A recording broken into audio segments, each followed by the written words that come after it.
आवाज जनता की। नमन करता हूँ कि जो ऐतिहासिक कार्यक्रम आज पटना की धरती को देखने को मिला है, मैं इससे बहुत ही अभिभूत हूँ।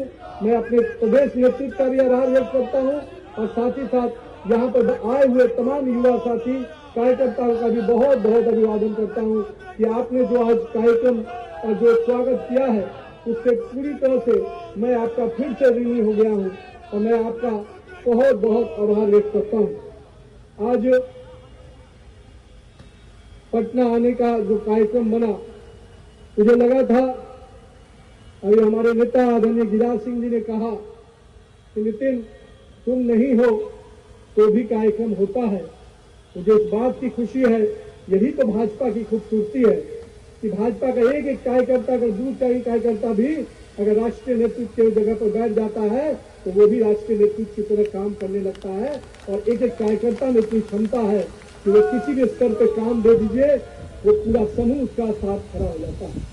हम आज अपने उन सभी कार्यकर्ताओं का परिश्रम को, मैं चाहे वो हमारे प्रदेश के पदाधिकारी हो, अपने जितने कार्यक्रम में लगे सभी को आभार व्यक्त करता हूँ। मित्रों, आज बिहार में आप लोगों ने प्रचंड जीत दी और प्रचंड जीत के बाद नरेंद्र मोदी और नीतीश कुमार की करिश्माई नेतृत्व ने जो परचम लहराया, उससे पूरा देश कहीं ना कहीं आज उस प्रकाश के, जीत के प्रकाश से आगे बढ़ रहा है। और आज इसी बिहार की जीत का कारण बना कि अभी देश में जो और चुनाव हो रहे हैं, अभी महाराष्ट्र का चुनाव हुआ, अभी आपको अरुणाचल में चुनाव हुए, अन्य अभी हमारे कल गोवा में भी चुनाव हुआ। उन सभी चुनाव में भाजपा का परचम लहरा रहा है। ये सब बिहार की जीत के बाद जो शुरुआत हुई है वो अभी आगे, मंगल जी कह रहे थे, ये जीत बंगाल से आगे केरल तक जाएगी, चिंता मत कीजिएगा, भगवा हर जगह लहराएगा।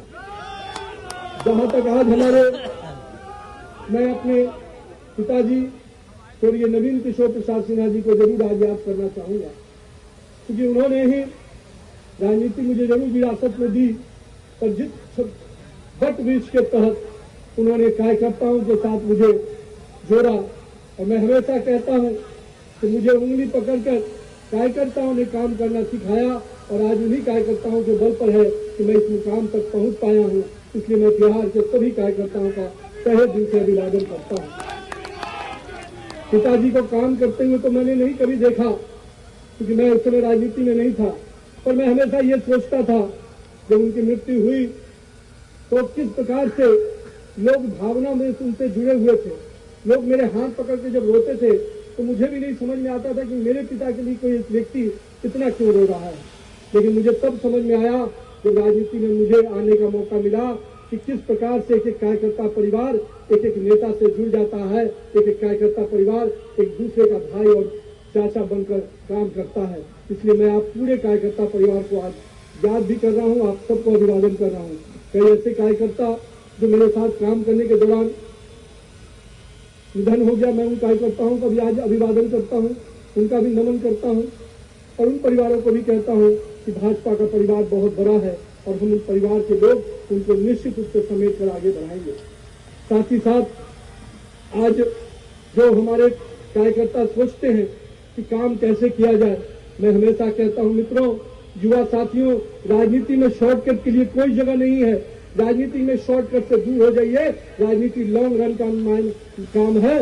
लंबी दूरी से अगर जाना है राजनीति में तो धैर्यपूर्वक काम करिए, निश्चित रूप से काम के प्रति अपने कमिटमेंट के साथ काम कीजिए। भारतीय जनता पार्टी का वाच टावर इतना मजबूत है, आपको दूर से उठाकर प्रदेश और केंद्रीय नेतृत्व तक पहुंचा देगा। आप अपने काम पर विश्वास कीजिए। मैं अपने आप को इसलिए आपसे कहने आया हूं कि मेरे युवा साथी, अब बिहार में बहुत बड़ा परिवर्तन का उम्मीद हुआ है। बिहार को बहुत बड़ा मैंडेट मिला है। इस मैंडेट से हमारी जवाबदेही बढ़ चुकी है। हम 202 के मैंडेट पे खड़े हैं, तो कहीं ना कहीं हमें जनता ने भी हम उस उम्मीद के साथ हमें जुड़ा। सरकार को केवल सरकार की उपलब्धियों को नीचे तक ले जाने का काम, साथ में साथ हमारे पूरे धैर्यपूर्वक सरकार की योजनाओं के साथ साथ जनता के साथ जुड़ के काम करना है। जनता ने जिस अपेक्षा से हमें वोट दिया है, जिस अपेक्षा से मत दिया है, उनकी अपेक्षाओं पर खरा उतरने का समय है। 2025 से 30 का बिहार निश्चित रूप से विकास के वो मायने लिखने वाला है, जिसमें बड़े पैमाने पर युवाओं के लिए रोजगार के अवसर होंगे, बड़े निवेश के अवसर होंगे। इसलिए बिहार को आगे बढ़ाने के लिए आप सब कार्यकर्ताओं को भी अभी भी मेहनत और परिश्रम करना होगा। साथ ही साथ हम पूरी तरह से आपको आश्वस्त करते हैं कि बिहार का नेतृत्व और केंद्रीय नेतृत्व कार्यकर्ताओं के विकास की भी उतनी ही चिंता करेगा जितने बिहार के विकास की चिंता करेगा। मैं आप सबको आज के इस अवसर पे बातें कई विषयों पे आई हैं। मैं आज हमें गुरु प्रकाश अभी बोल रहे थे, बहुत बड़ी बात कहा है भाई ने। मैं आपको बताता हूँ, माननीय गृह मंत्री अमित शाह जी का जो सपना है कि पंचायत से पार्लियामेंट तक भगवा लहराएगा, तब भाजपा का स्वर्णिम युग आएगा। वो इसलिए कहा है कि 1 लाख से अधिक युवा नेतृत्व, नरेंद्र मोदी का जो सपना है कि 1 लाख से अधिक युवा नेतृत्व निकालना है, तो वो नेतृत्व तभी निकलेगा जब पंचायत से पार्लियामेंट तक हमारे कार्यकर्ता आगे बढ़ेंगे। आने वाले समय में राज्य में के अंदर भी पंचायत और निकाय के चुनाव है।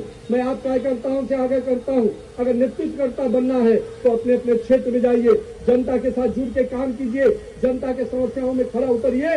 निश्चित रूप से आप ही में से कोई वार्ड काउंसिलर बनेगा, कोई मुखिया बनेगा और भविष्य का नेतृत्वकर्ता बनेगा। यानी बिहार के पंचायत निकाय चुनाव में भी हम सबको अभी से लग जाना है, क्योंकि ये चुनाव निश्चित रूप से बदलते हुए बिहार को एक नई तस्वीर प्रदान करेगा। हम पंचायत और निकायों के स्तर पे अगर अच्छा नेतृत्व खड़ा कर देंगे तो निश्चित रूप से 2047 का बिहार भी विकसित बिहार बनकर उभरेगा। मैं आज यहाँ पर अपने साथियों से यह भी कहूंगा, कोई बहुत लोग ऐसे हैं जो पार्ट टाइम पॉलिटिक्स करते हैं, राहुल गांधी टाइप, जो आधा समय बिहार में जब आते हैं या देश में आते हैं तो केवल एक देश की बात थोड़ा मोड़ा करके फिर विदेश चल जाते हैं। इस पार्ट टाइम पॉलिटिशियन से नहीं बनना है। हम लोग फुल टाइम पॉलिटिशियन हैं। हम भाजपा के कार्यकर्ता 24 घंटा काम करते हैं, 24/7 काम करते हैं। तो आइए भाजपा के कार्यकर्ता पद्धति से आगे बढ़िए। ये जो पार्ट टाइम पॉलिटिशियन बिहार में भी एक है, सदन चलता है तो सदन में नहीं नजर आते हैं, जब मुद्दा मिलता है तो सड़क पर नजर नहीं आते हैं, और जब मौका हार होती है तो फिर कहीं विदेश चले जाते हैं। एक तो राहुल बाबा है, जिनको आप सब कोई देख रहे हैं किस प्रकार से अभी जर्मनी की जमीन पर गए थे, अब वहां भी जाकर देश को अपमानित कर रहे हैं। उनकी एक प्रथा है, देश में रहेंगे तो देश के संविधान को गाली देंगे, देश के कॉन्स्टिट्यूशन बॉडी को गाली देंगे, चुनाव आयोग को गाली देंगे, सुप्रीम